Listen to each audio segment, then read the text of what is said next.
For today's video, magluluto tayo ng lumpiang toge. Lagyan ng mantika ang kawali.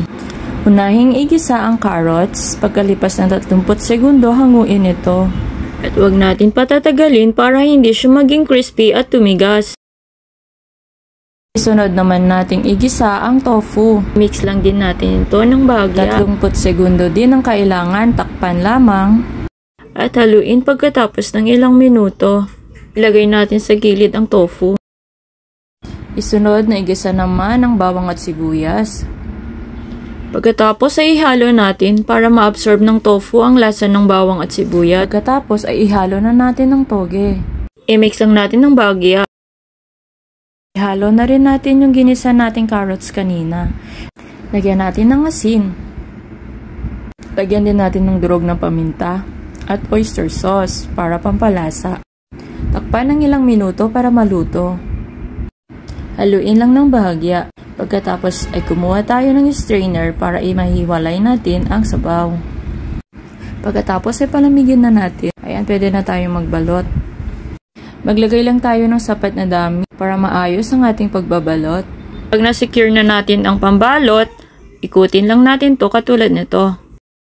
Pwedeng dampian ng tubig ang dulo para madali siyang mailap. Kapag nabalot na ang lahat ng lumpia, maaari na tayong magprito.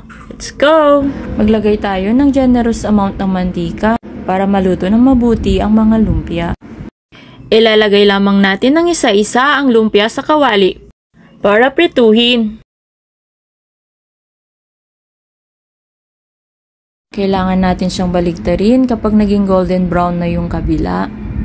Para yung kabila naman yung maluto. Cook on low fire lang tayo dito kasi baka masunog yung ating lumpia. Ulitin lang ang parehong proseso para maluto yung mga natitirang mga lumpia. Paborito kong ulam at merienda itong lumpiang toge. Kahit siguro araw-araw ko itong kainin, hindi ako magsasawa. Masarap din kasi itong ipang merienda. Pwede din itong pang ulam. Madalas kapag hindi ako nakakapagluto, bumibili ako sa kantin sa malapit sa opisina. Dati, ang bili ko, 10 piso lang. Ngayon, nasa 25 pesos na ang isa. Grabe talaga ang nagagawa ng inflation. Pero wala tayong magagawa. Ganun talaga ang buhay. Kaya kailangan din nating magtipid. At gumawa ng paraan para may pagkakitaan. Mahirap na din kasi ang umasa sa utang. O umasa sa bigay ng mga mahal natin sa buhay. Ayan nga't nakaluto na tayo, kain na tayo.